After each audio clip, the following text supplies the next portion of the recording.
Hello, moi c'est Sam, j'espère que vous allez bien. Bienvenue dans la troisième partie et dernière partie de la vidéo concernant le bail commercial. Je vais essayer de vous expliquer aujourd'hui comment réviser son loyer dans un bail commercial. C'est parti!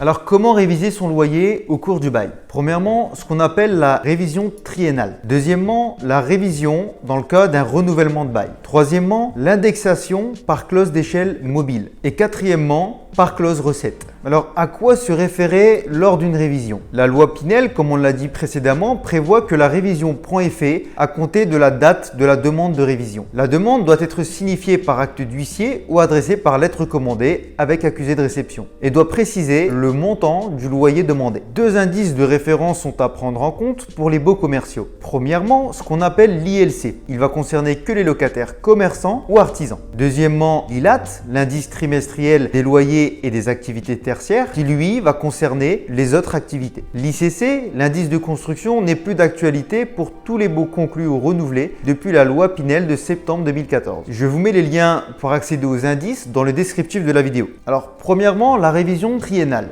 Dans le cas d'une révision triennale, au lendemain des 3 ans du contrat, la révision triennale est plafonnée. La hausse du loyer en cours ne peut pas excéder l'indice trimestriel de référence, en l'occurrence l'ILAT ou l'ILC. Sans oublier que pour les contrats conclus ou renouvelés, encore une fois depuis la loi Pinel de septembre 2014, la variation du loyer ne peut pas conduire à une augmentation supérieure pour une année à 10% du loyer payé au cours de l'année précédente. Pour déterminer le nouveau loyer lors de la première révision triennale, la formule de calcul est la suivante. Loyer en cours fois indice du trimestre de la révision divisé par indice de référence en vigueur au jour de sa fixation initiale. Lors des révisions suivantes, il faut prendre en compte l'indice de référence en vigueur à la date de la précédente révision. Par exemple, un bail signé le 1er juin 2008 avec un loyer mensuel de 500 € basé sur l'ILC peut être révisé de cette manière. Pour la première révision triennale, à partir du 2 juin 2011 avec un ILC de 104,44 au premier trimestre 2011 et de 100 au premier trimestre 2008, avec le calcul suivant. 500 fois 104,44 divisé par 100 qui va être égal à 522,22 €. Pour la seconde révision triennale, à partir du 3 juin 2014, avec un ILC de 108,50 au premier trimestre 2014 et de 104,44 au premier trimestre 2011, avec le calcul suivant. 522,22 € fois 108,50 divisé par 104,44 qui va être égal à 542,52 € de loyer au bout des 6 ans de contrat. Le propriétaire peut-il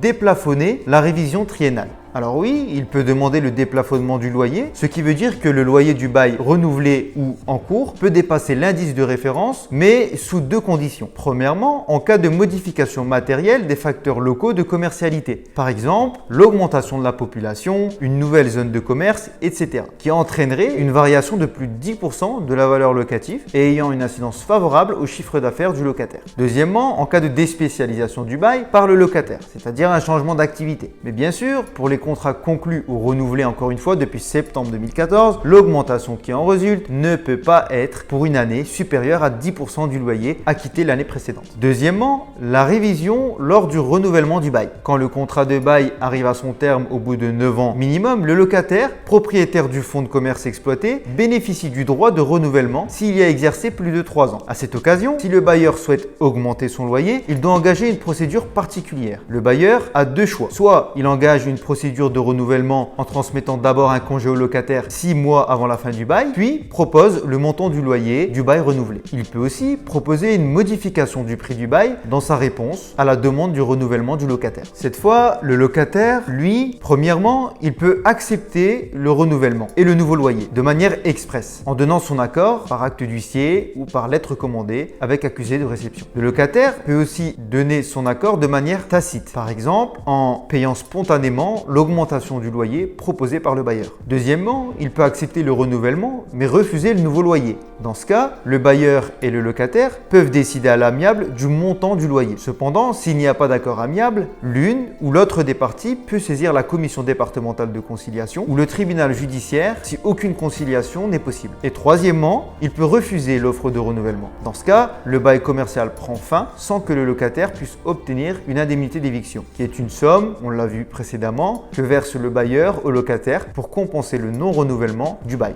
Alors la troisième manière de réviser son loyer, ça serait l'indexation par clause d'échelle mobile. Lors de la signature du bail commercial, les deux parties peuvent se mettre d'accord pour stipuler dans le contrat une clause d'échelle mobile. Qu'est-ce qu'une clause d'échelle mobile? C'est une clause qui permet que le loyer se réajuste automatiquement chaque année selon la variation de l'indice de référence choisi au moment de la signature du contrat. Si une clause d'échelle mobile est prévue dans le contrat, le bailleur n'aura pas l'obligation d'envoyer une demande d'application de l'indexation au locataire. Bien entendu, encore une fois, selon la loi Pinel de septembre 2014, l'augmentation ne peut excéder 10% du montant du loyer payé l'année précédente. On parlera d'une révision lors de la révision triennale et d'une indexation lors d'une clause d'échelle mobile. Alors quatrièmement, la révision par clause recette. La clause recette est une clause qui peut être notifiée dans le contrat du bail commercial. Elle permet au bailleur de fixer le loyer selon le chiffre d'affaires du locataire. La Cour de cassation considère que cette clause exclut le bail des dispositions du statut des baux commerciaux relatives à la fixation des loyers. Le juge, saisi pour un litige sur le loyer, rejettera la demande pour renvoyer les parties à la stricte application de la convention du bail. Alors voici un exemple. Une boucherie avec un loyer trimestriel de 2250 €. La clause recette dans le bail est ainsi formulée. Aucune augmentation de loyer ne sera demandée si le CA est inférieur à 65 000 € hors taxe. Si le CA est compris entre 65 000 € et 90 000 € hors taxe, un complément de loyer égal à 20% sera facturé sur la différence entre le CA réalisé et le seuil minimum de la tranche. Si le CA est supérieur à 90 000 € hors taxe, un complément de 10% sera appliqué sur la différence entre le CA et le seuil minimal. Alors tenez-vous bien, le CA de l'année est évalué à 82 000 € hors taxe pour la boucherie.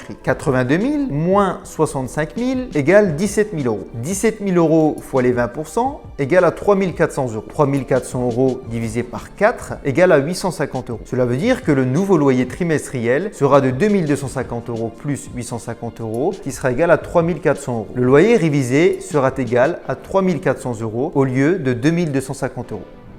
Voilà, c'est la fin de la troisième partie de cette vidéo sur le bail commercial. Alors, n'hésitez surtout pas à liker si vous avez aimé, vous abonner et activer la cloche des notifications pour recevoir toutes nos nouvelles vidéos. À bientôt sur la boîte à maison.